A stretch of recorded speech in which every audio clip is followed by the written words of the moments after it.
Voilà, nous sommes dans le dernier virage de Sud 210, donc c'est l'émission Art et Âme. Nous ouvrons un grand sujet à partir de ce jour, le sujet autour des cultures et des traditions africaines.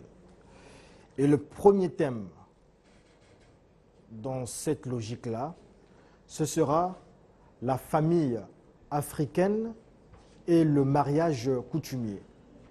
Pour en parler, j'ai à ma droite Estelle Lodésia Bikoumou, elle est journaliste et conseiller municipal. J'aime pas féminiser les noms. Conseiller municipal. Bonjour Estelle. Bonjour Jazz.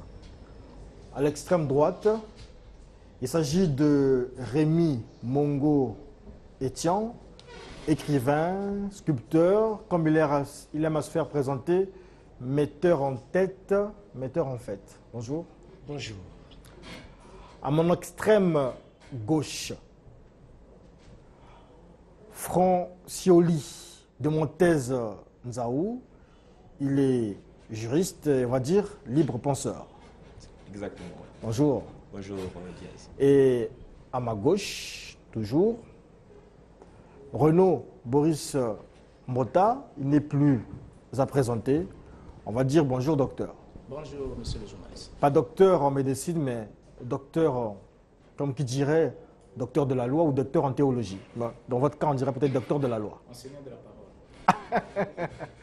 Merci beaucoup. Alors, on va aller droit au but, droit dans notre thématique. Il se passe qu'il y a deux cas aujourd'hui. Le cas de personnes vieilles ou jeunes qui pensent faire leur mariage à l'occidental.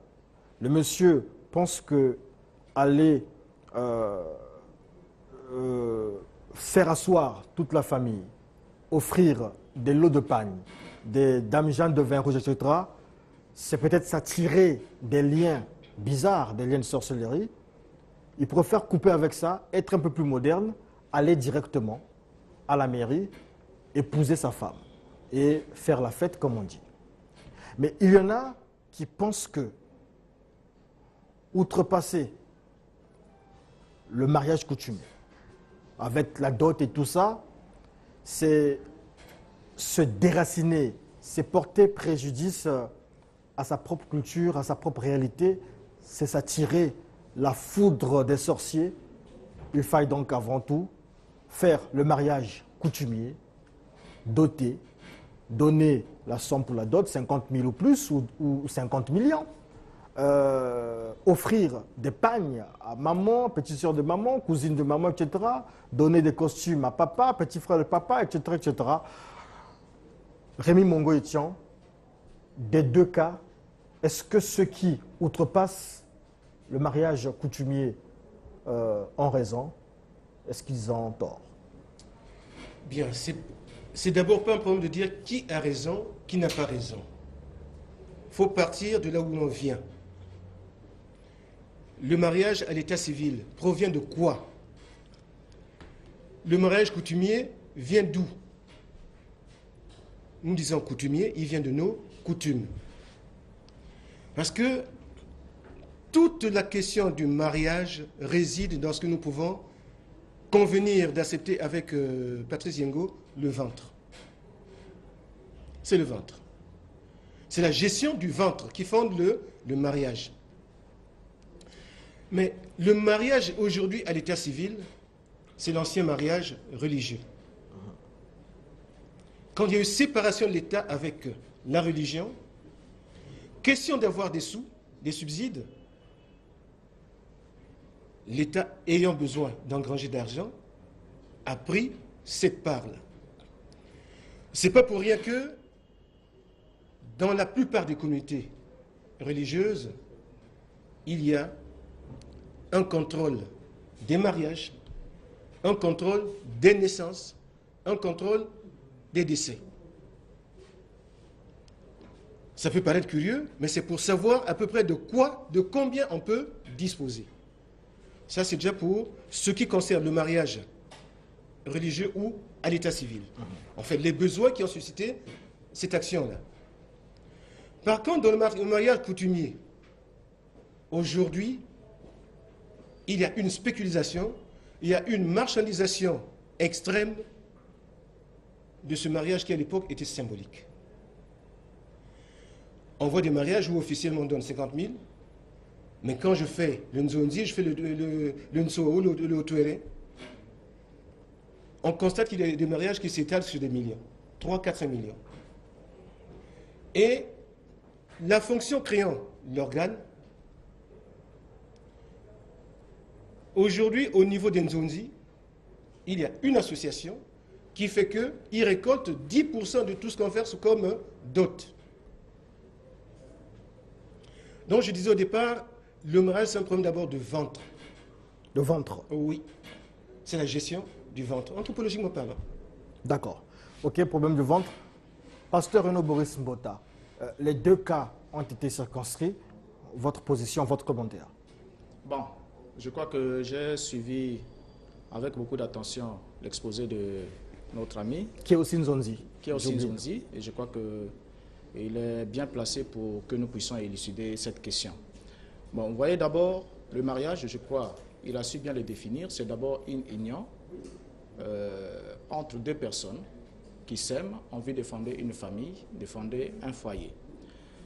Et lorsqu'on regarde le mariage tel qu'il devait se passer, tel qu'il s'est passé au niveau de l'Afrique, des traditions africaines, le mariage n'a plus le même sens qu'il avait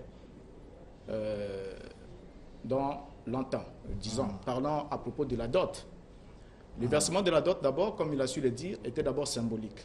La dot, à l'époque, était symbolique. Elle n'était pas ce qu'elle est aujourd'hui, parce que le mariage consistait à unir en principe deux familles. Parce qu'il faut le reconnaître que dans la culture africaine, la famille n'est pas telle qu'on l'a définie au niveau de l'Occident, où elle est juste restreinte, mais chez nous, au niveau de l'Afrique, la famille était une famille élargie. Donc vous avez le père, vous avez l'oncle, vous avez la tante, vous avez les cousins, les neveux, tout ce monde-là forme la famille. Alors lorsqu'on veut se marier, on voulait se marier, on ne prenait pas soi-même la décision d'épouser une femme de son choix, mais c'est la famille plutôt, c'est les deux familles qui s'entendaient pour marier les deux enfants. Et lorsque les deux familles s'entendaient, alors ils apportaient la dot. La dot qu'on apportait à l'époque, c'était toutes les deux familles qui se mettaient ensemble pour doter le nouveau couple des moyens nécessaires pour fonder une nouvelle famille. Parce que ces deux couples, ces deux personnes, vous avez donné l'homme, nous avons donné la femme, les deux vont se mettre ensemble et vont nous former une famille, vont ajouter des membres à nos deux familles respectives et vont nous unir. Alors en ce moment-là, il faudra doter ces couples-là des accessoires nécessaires, des éléments qu'il faut. Et c'est ce qui faisait que les deux familles se mettaient ensemble. C'est-à-dire pour soutenir ce nouveau ménage qui venait de naître. Ensuite, il fallait se répartir des tâches. Maintenant, à côté de l'homme, la famille du mari apportait des présents. Donc les présents étaient volontaires. Ils apportaient des présents auprès de la famille et de la femme, comme une façon de leur dire merci, vous avez pris soin de cette femme, vous avez fait tout ce qu'il faut. Et pour vous témoigner ma gratitude et notre reconnaissance, nous vous apportons ces présents. Alors quand on parle de présents, c'était d'abord de faire des gestes volontaires et symboliques.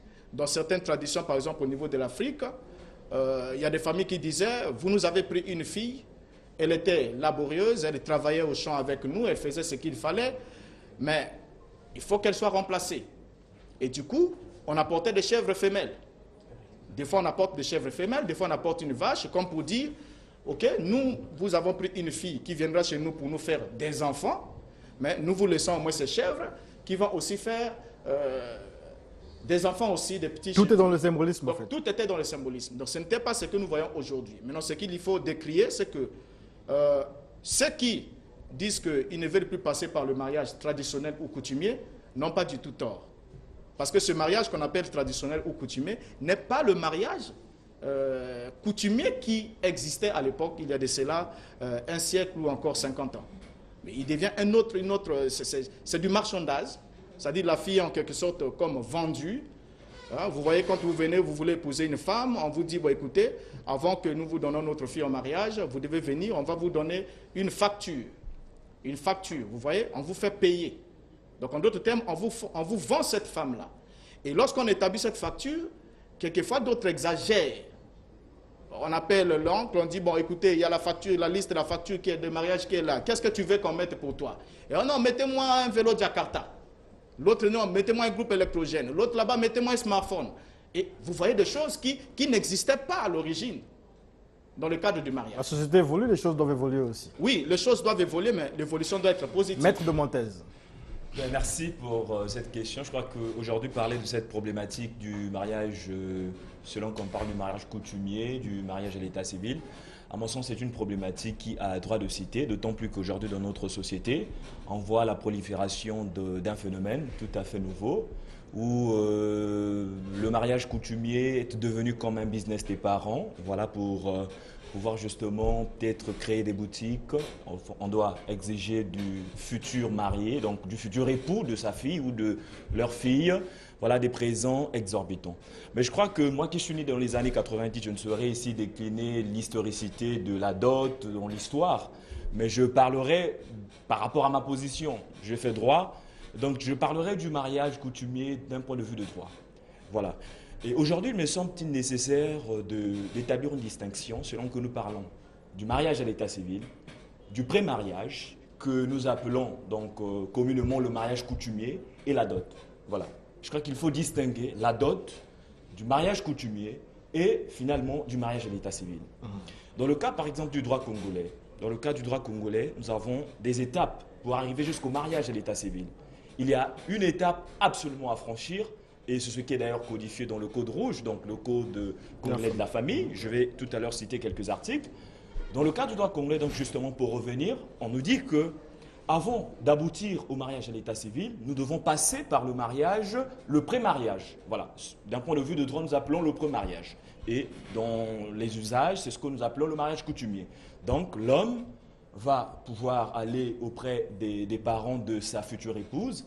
Justement, il y a toute cette célébration qui va s'en suivre, la remise des présents, et par la suite, ils vont habiter ensemble.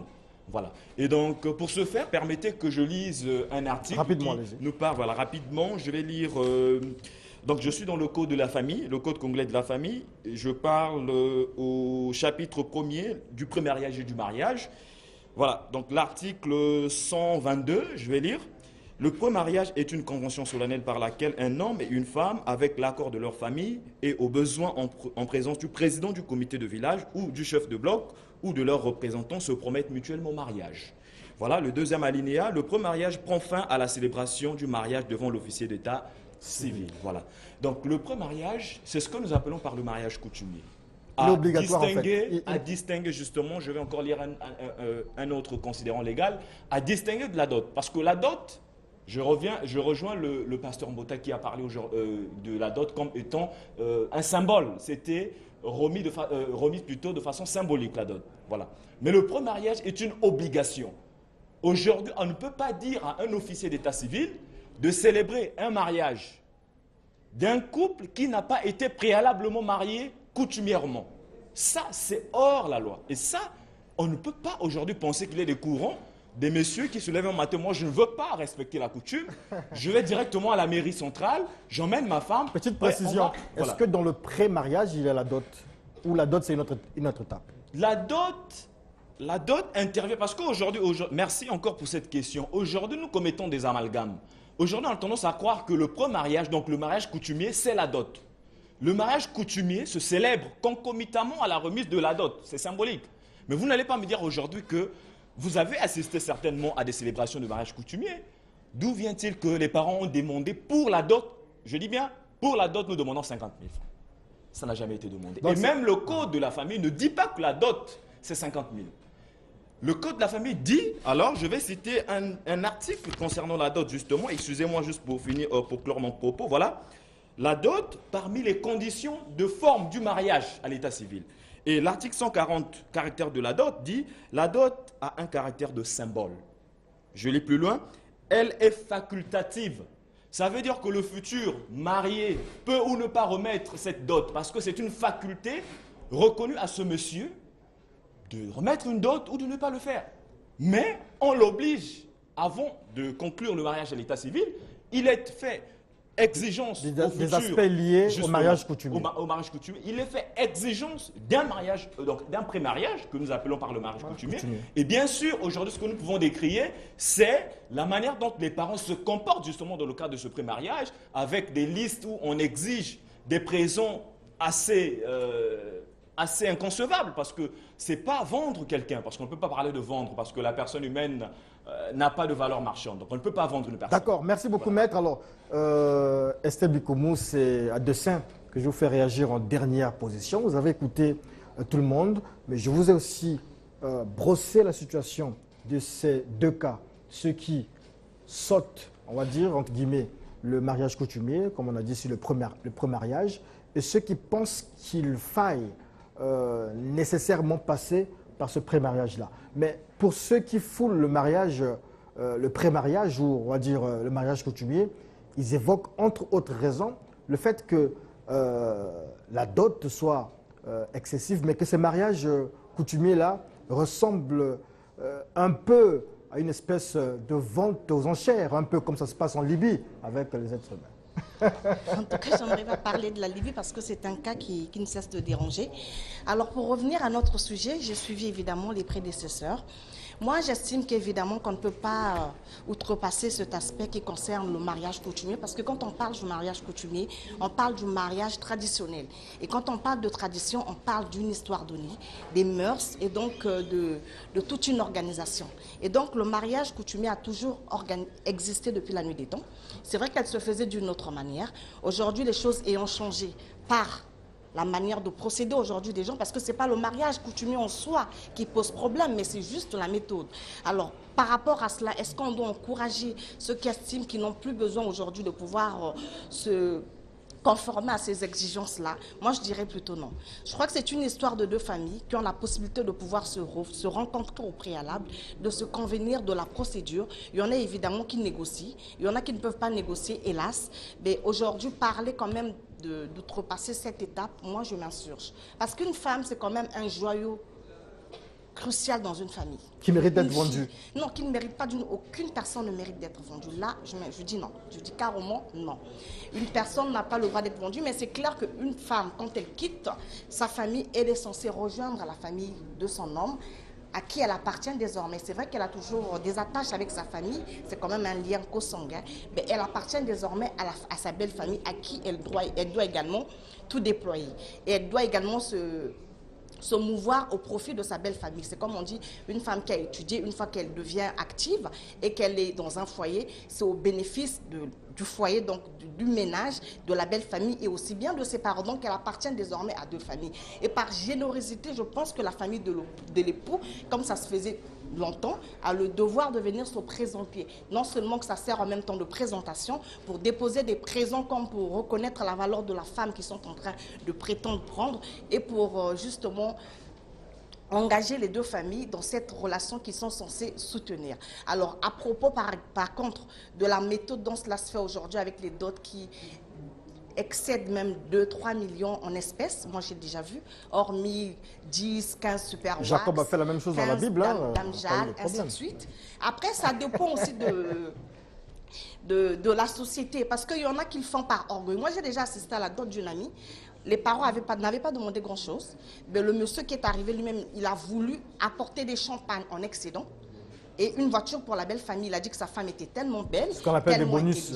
C'était un bonus. Malheureusement, ceux qui viennent assister s'en inspirent, ne comprenant pas que cela dépend quelquefois des aptitudes financières des uns et des autres. Donc, quelqu'un peut le faire pour valoriser sa femme parce qu'il a des moyens, mais l'autre n'aura pas certainement les mêmes moyens. Donc, fort de cet état de choses, moi, je me dis qu'on ne peut pas reculer, on ne peut pas aussi ne plus respecter notre tradition parce qu'il y a des gens qui sont en train de faire d'une femme des valeurs marchandes. Je dis non. Ben, il suffit juste de revoir la constitution des choses parce que quand j'ai suivi mon frère qui parlait des non-dits qui se sont constitués en lobby entre guillemets pour exiger 10%.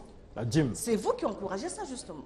Comment vous pouvez exiger une dîme de la dot d'une famille pour laquelle vous n'avez rien participé dans le cadre de l'élévation, de l'encadrement ou encore de l'accomplissement de cette femme? C'est irresponsable. C'est justement ce genre de pratiques qui font que les gens pensent que la femme est à vendre et que derrière une cérémonie de dot se cache toute une affaire. Alors, il y a le chef de service relations publiques, je pense, Auclair Maba, Iramabou, ici à Télé Congo, qui pose la problématique autrement.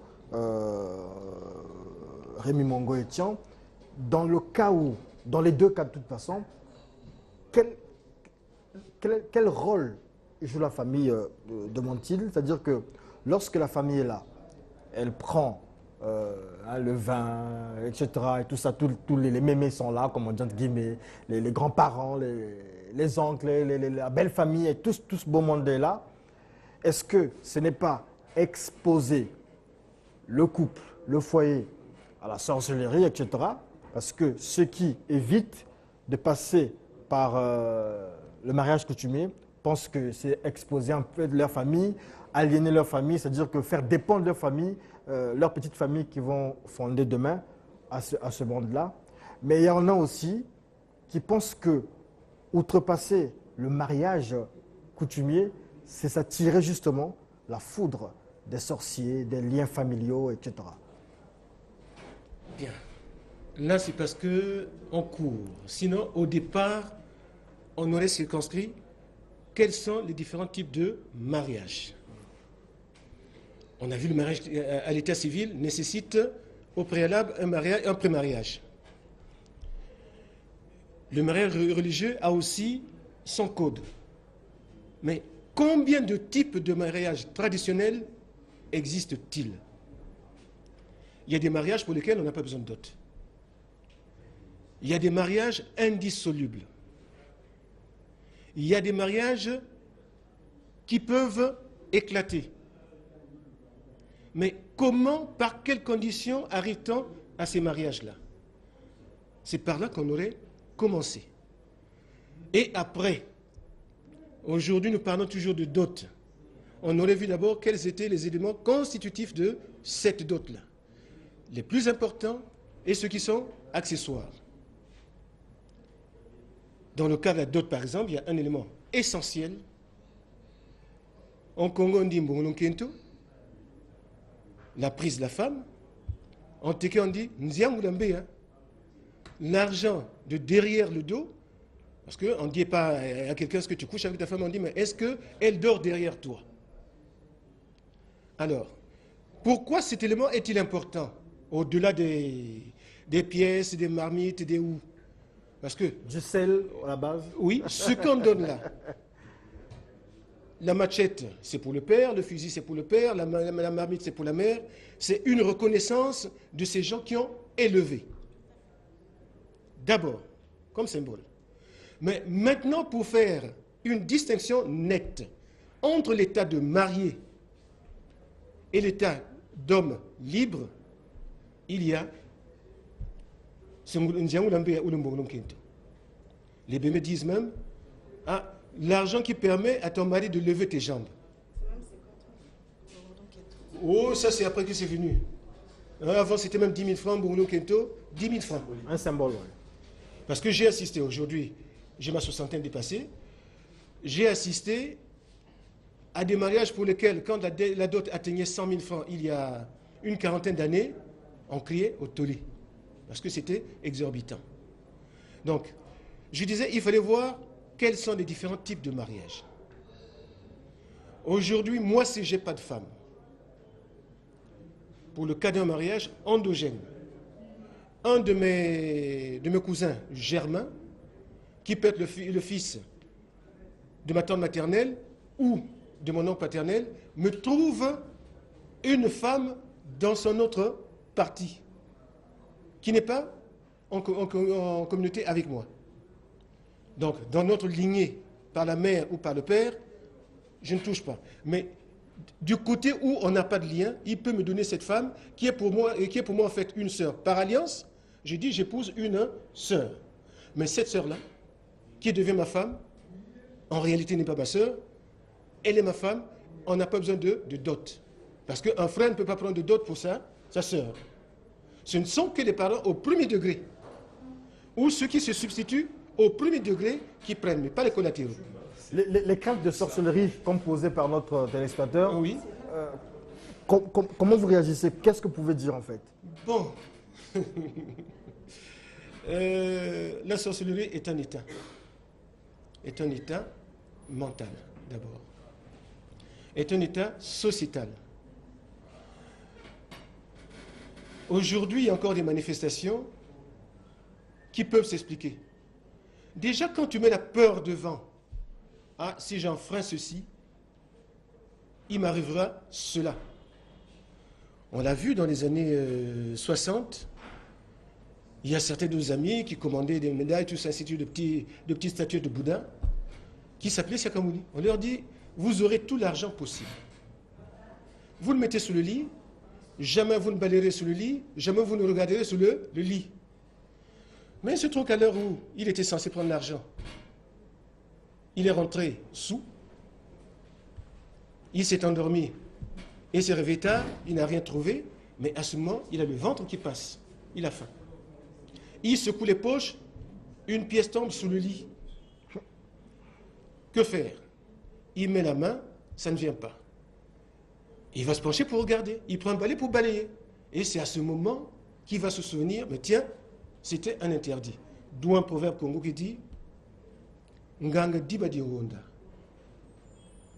Le féticheur, c'est l'oubli. Voilà. C'est l'oubli qui le tue. Le fait d'avoir oublié qu'il y avait un interdit qui serait mortel, il y est arrivé, voilà qu'il va mourir.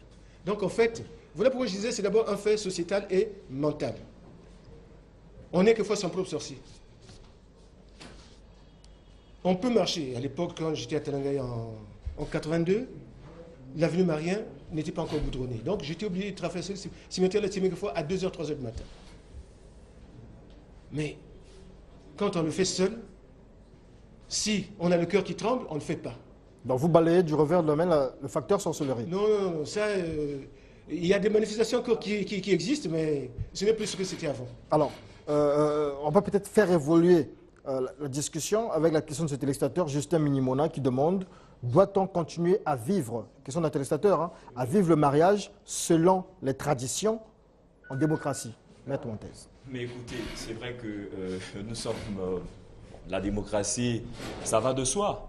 Mais aujourd'hui, il est clair que nous sommes dans ces sociétés avec des valeurs assez ancrées et d'ailleurs des valeurs fortes. Et il faut même se poser la question de savoir si le législateur congolais des années 84 avait déjà pensé qu'il fallait instaurer un pré-mariage, autrement dit un mariage coutumier. Ça veut dire que quelque part, nous reconnaissons la valeur de la coutume. Et aujourd'hui, on ne peut pas, quel que soit ce qu'on peut dire de la démocratie, on ne peut pas passer outre la coutume. Vous voyez, la coutume occupe justement, c'est parmi les sources de droit. Aujourd'hui, il y a certaines choses qui se font d'un point de vue légal, mais qui sont justement, on va dire, de la récupération de ce qui se fait dans la coutume. Aujourd'hui, qu'est-ce que la coutume par rapport à cette question de mariage? Mais effectivement, la coutume, c'est d'aller se présenter vis-à-vis de ses parents. Après, ça va de soi, puisque au Congo, nous sommes pluriculturels. Vous voyez, que le Congo, il y a beaucoup d'ethnies, et chaque ethnie a sa façon d'organiser ce pré-mariage. Et c'est ce que d'ailleurs la loi dit, que c'est réglé par les us et coutumes.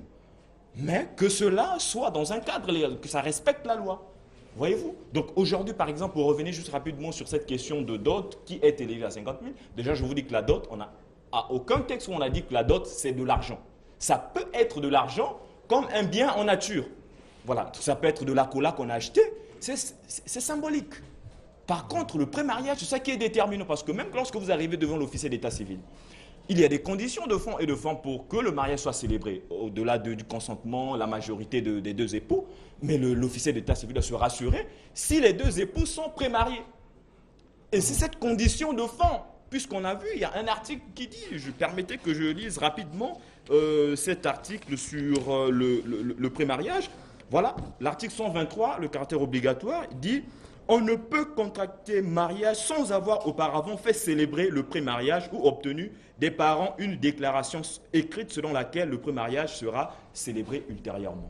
Ça veut dire qu'aujourd'hui, pour ces époux qui se plaignent, qui veulent être quelque part modernistes, mais on a tous envie d'être modernistes, mais aller à la mairie, outrepasser la coutume, déjà, pour un officier d'état civil censé, il ne peut pas célébrer un tel mariage. D'accord, merci Parce que beaucoup. c'est hors la loi. Voilà. Estelle Bikoumou, un téléspectateur, vous réagissez hein, à ce qu'il dit. La dot a plus de valeur que le mariage à l'état civil. Elle honore la belle famille et l'épouse. Vous partagez cet avis? C'est discutable, mais moi je pense que tout est utile. On ne peut pas parler de l'un qui soit plus important que l'autre. Dès lors que tout est réglementé, tout est organisé dans la société, il faut tenir compte. Après, c'est discutable, ça dépend de la vie des uns et des autres. Mais à mon avis, la dot a sa place. C'est un pré-mariage, comme on l'a dit, juridiquement. Je n'avais même pas cet aspect de choses. Et évidemment, après, il faut toujours arriver au mariage parce que après, nous avons aussi une société qui est désorganisée, notamment en termes d'héritage. Une femme qui n'est pas mariée ou encore un homme qui n'a pas contracter le mariage officiel en bonne et due forme. Quelquefois, après le décès de l'un ou de l'autre, l'un des conjoints, il y a des problèmes d'héritage avec les familles qui se posent. Et même lorsqu'il y a mariage officiel, protéger justement la famille qui est censée se créer après ce mariage, c'est toujours indiqué et recommandé de partir jusqu'au bout et donc d'aller devant l'officier d'état civil pour pouvoir finaliser cette union. Finalement, pasteur Renaud Boris Bouta, en écoutant les points de vue ici, vous vous positionnez comment? C'est vrai que je sais au moins que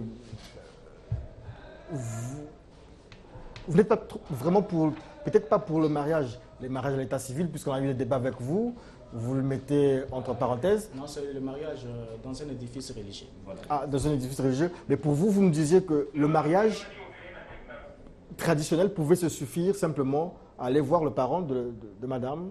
Oui, c'était ça. J'avais parlé en rapport avec ce que dit la Bible, parce qu'au niveau de la Bible, nous voyons que le mariage se limitait dans le cercle strictement familial. Et c'est juste le parent, le père de la fille, qui fixait les règles d'acquisition de sa fille. Donc vous venez vers lui, il vous dit, bon, écoutez, vous voulez bien de ma fille, mais j'aimerais avoir des évidences que vous l'aimez. Parce qu'en principe, le mariage, c'est une question d'amour. On ne donne pas sa fille au premier venu pour dire, bon, écoutez, c'est un monsieur qui veut de votre fille, et vous l'envoyez. Parce que quand on fait d'abord les enfants, on souhaite d'abord leur bonheur et puis leur bien-être. Alors, donc, le papa, pour se rassurer que vous aimez sa fille, pouvait vous fixer une condition. Quelquefois, c'est une condition qui va quelquefois au-delà. De telle sorte que, parce que quand vous n'avez pas assez d'amour pour une femme, vous n'allez pas braver les conditions qui vous seront imposées. Mais si vous aimez réellement votre femme, même si on vous dit emmenez 10 millions, 20 millions, 50 millions, mais puisque vous aimez votre femme, pour vous la femme est plus précieuse que les prix qui vous est exigés, alors vous le faites. Mais en rapport avec la Bible n'instruit pas, parce que quand on regarde l'exemple, le modèle biblique, on voit que lorsque Eliezer, le premier mariage qui est cité dans la Bible dans les détails, quand Eliezer va chercher une épouse pour Isaac, la Bible ne nous dit pas que les parents de la femme avaient fixé des conditions. Mais quand il a trouvé la femme et qu'on lui a dit, la jeune fille est là, c'est à elle de prendre la décision d'accepter ou de refuser de partir dans ce mariage. Elle était libre. Et lorsqu'elle a accepté, elle a dit j'irai. Alors, la Bible dit qu'Eliezer sortit des présents qu'elle donna à la femme. Elle a sorti d'abord beaucoup de biens qu'elle a donnés à la femme d'abord. Ensuite, elle fit aussi beaucoup de présents à sa sœur, à son frère ainsi qu'à sa mère et aux parents qui étaient là, puisqu'elle n'avait plus de père. Alors, donc on regarde là d'abord, j'insiste sur le fait que la dot, à l'origine, consistait d'abord à aider ce nouveau ménage qui va se constituer. Ce n'était pas ce qui se passe aujourd'hui, on apporte des marmites et tout reste au niveau de la famille. J'ai vu un peu peut-être d'innovation ces derniers temps, là où on apporte aussi des présents, c'est-à-dire les deux familles font un peu de présents aux nouveaux mariés, un peu de congélateur, un peu de marmite, un peu de ceci, on dit, ça c'est des présents qu'on vous apporte. Mais à l'origine, ce n'était pas le cas.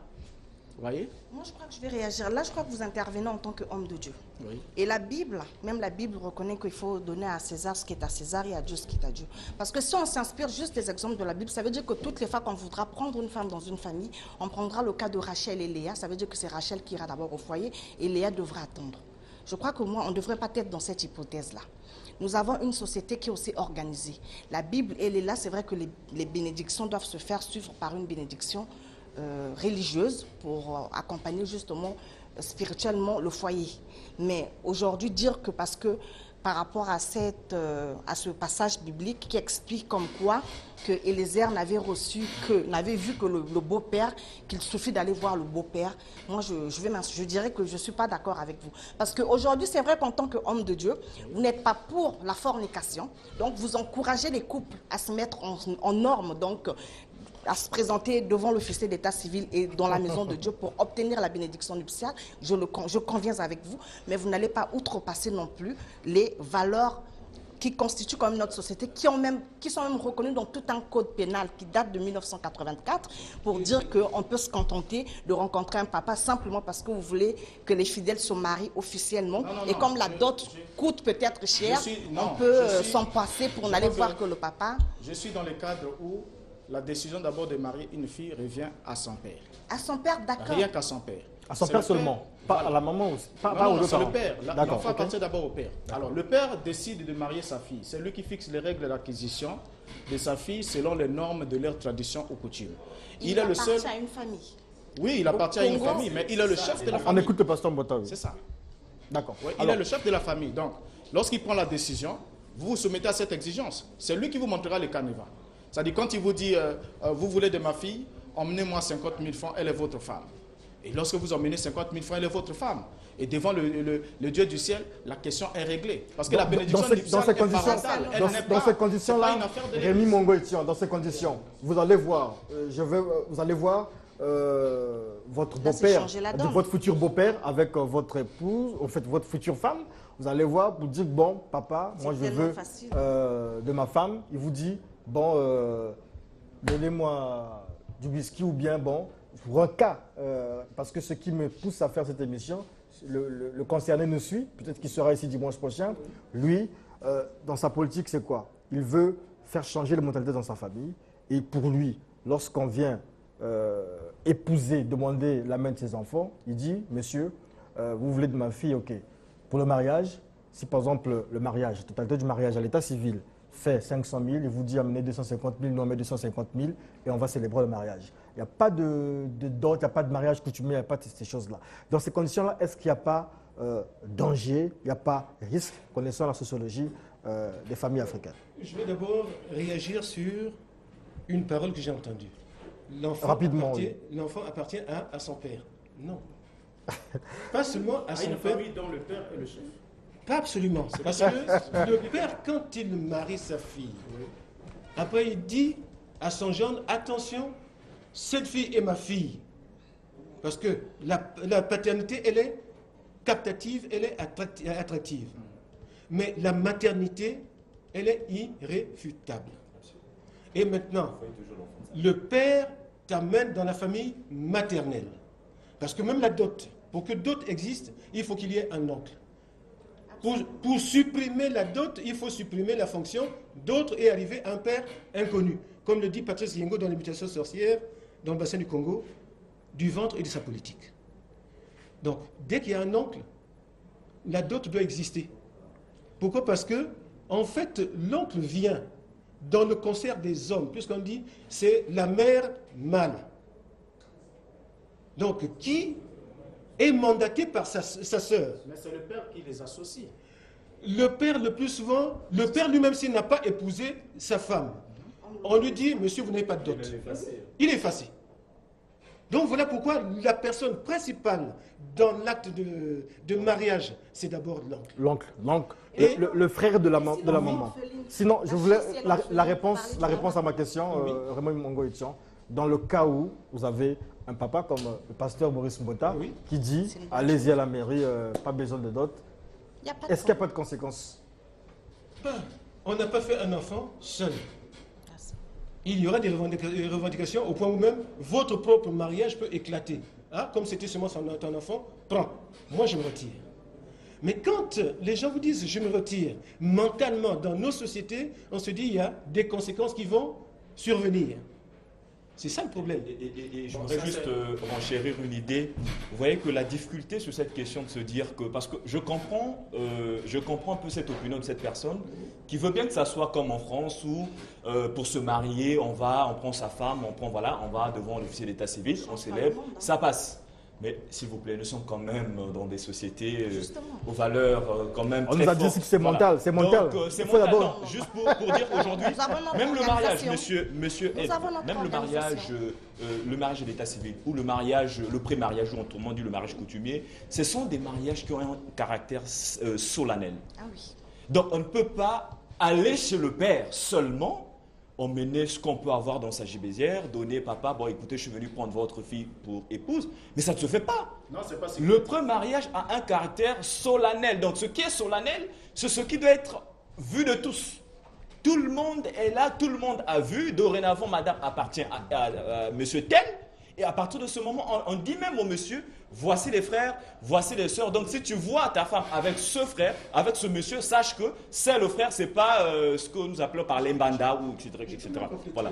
Donc aujourd'hui, on ne peut pas sur cette question-là. Voilà.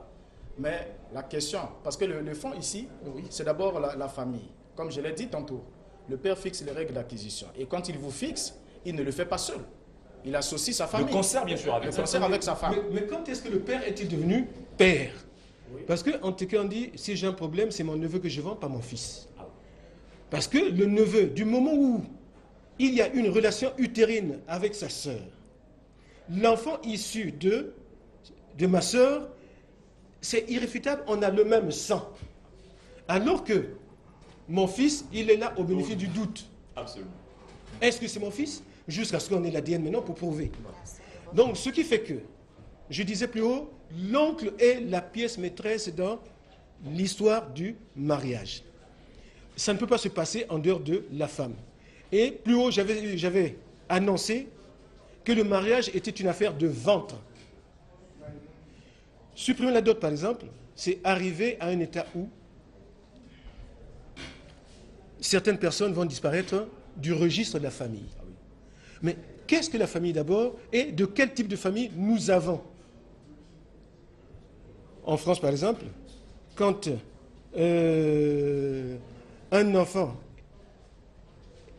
est né d'une union incestueuse, par exemple, les deux parents ne peuvent pas le reconnaître. Il y a un parent seulement qui le reconnaît. Mais nous, on a vu des cas où, pour donner une paternité à un enfant, un frère reconnaît le fils de sa sœur comme étant son... Ah oui. Oui, à l'état Il donne civil. son nom même à cet enfant. Il donne son nom. Voilà, parce que le père, il est... Mais là-bas, ça ne se fait pas. Voilà. Et voilà pourquoi de temps en temps je dis, pour moi le mariage essentiel, c'est le mariage traditionnel, coutumier. Parce que tous les autres, nous sont venus avec la religion, avec le nivellement politico-social, donc l'État moderne. S'il n'y avait pas l'État moderne, on n'aurait pas ça. S'il n'y avait pas... Mais allez parler par exemple du mariage civil à un Israélien. Là-bas, la société civile, par exemple, n'existe pas, c'est une société religieuse. C'est comme les partis de masse, où on est juif, où on n'est pas. Mais quand on l'est, on est dans la foi judaïque. Si on s'en tient simplement au mariage coutumier, donc on va dire de façon générale, hein, comme on dit en termes génériques, la dot, Oui. si on s'en tient à ça seulement, comment expliquer aujourd'hui qu'il y ait, est-ce que c'est normal, puisque vous qui êtes Zondi, est-ce que c'est normal qu'il y ait une dot pour le côté paternel, une dot pour le côté maternel? C'est la question d'un téléspectateur. Ah, bien. Ça, c'est arrivé il n'y a pas très longtemps. Quand je dis il n'y a pas très longtemps, si vous allez dans certains mariages que j'officie, dans l'espace que je connais très bien, la dot, elle est unitaire. Mais ce sont les constituants qui ont différentes destinations. Bien. Quand on se marie, on réunit les deux familles, la paternelle, la maternelle. Les deux familles se retrouvent. Le prétendant vient avec tout ce qu'il amène. Il sait que le costume, c'est le costume du père. La machette, c'est le père. La marmite, la houe, c'est la mère. Donc, on n'a pas besoin d'aller voir une famille pour en voir une autre. C'est à partir du moment où la notion de mariage a été marchandisée, hein, a été monétisée par goût de lucre, on ne sait pas. Mais pourquoi les mêmes familles qui demandent une dot dans chaque entité familiale ne font pas la même chose quand il y a décès? Ah, écoutez, à la morgue aujourd'hui, vous enterrez votre moitié et le côté maternel enterrera dans une semaine. Ça ne se passe pas. Hein? Ça ne se passe pas. Donc c'est une aberration aujourd'hui qui est venue d'une des régions, d'une ou deux régions de ce pays. Mais sinon, avant, c'était des familles qui se rencontraient et ça se faisait de façon unitaire. Chacun prenait ce qui lui revenait. D'accord, alors nous sommes, je pense, à la fin du temps qui nous a été imparti. Hein, donc voilà, on va continuer parce que je reçois beaucoup de messages. Je ne peux pas prendre les appels, vraiment vous m'excusez. On n'a pas prévu de prendre les appels, donc on ne lit que les SMS. On ne lit que les SMS, pour apporter ça, pas de problème. On ne lit que les SMS, mais il y a des questions beaucoup de questions qui s'ouvrent ici. Lorsque, par exemple, un monsieur... on appelle ça vit maritalement avec une femme pendant 15 ans, 20 ans et la femme, la fille d'autrui comme on dit, vient décéder, vient mourir. Alors les propriétaires de la fille demandent de marier le décousu, voilà, de marier le cadavre.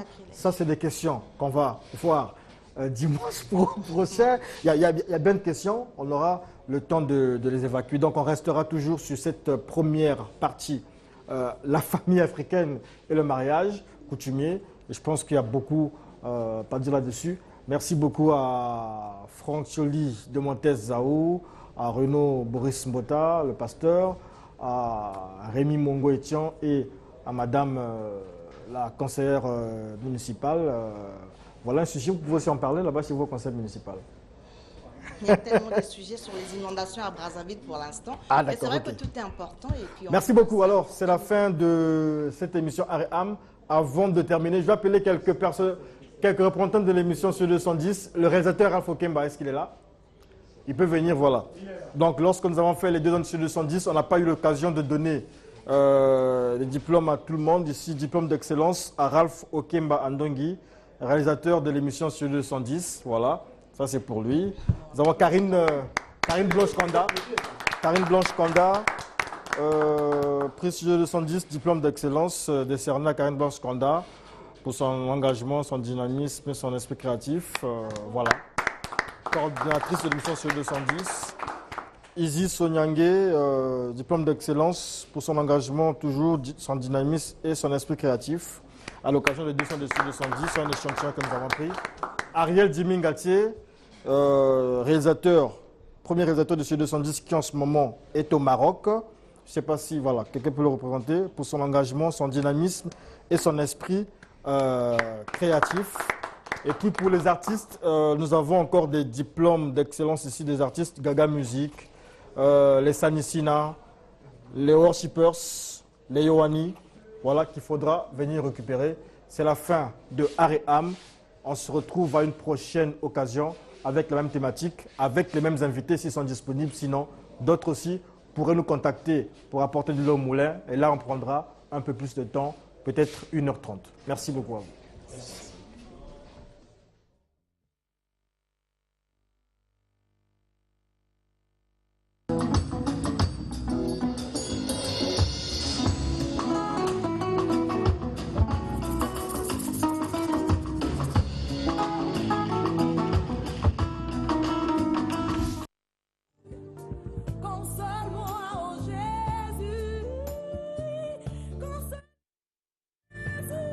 Studio 200 Aréam, de la rubrique Aréam. Et là, c'est la fin de l'émission Studio 210. Merci à tous ceux qui nous ont suivis aujourd'hui de 7h30 à 11h en ce moment. Nous arrivons bientôt à 11h. Merci au directeur de programme Georges Gombe Malotita, au directeur technique Guy Amekbo, au directeur général André Odélé et à tout le personnel de la télévision nationale congolaise. Un clin d'œil aussi à Jean Bambi. Nous avons goûté un peu à son plateau du Pacifica, mais il est beau quand même son plateau. On en a goûté aujourd'hui. Et merci beaucoup. On se retrouve dimanche prochain, mais retenez que le 24, dimanche c'est le 24. Voilà, donc dimanche prochain, le 24, à partir de 22h, Télé Congo vous fait un cadeau. C'est la nuit du gospel et du chant choral. Venez, l'inscription, vous n'avez rien à payer. Vous venez simplement déposer votre fiche technique avant le 23 et vous serez programmé. Nous serons là de 22h à 6h du matin. C'est un cadeau signé la direction générale de la télévision nationale congolaise en partenariat avec le ministère de la culture et des arts. Voilà.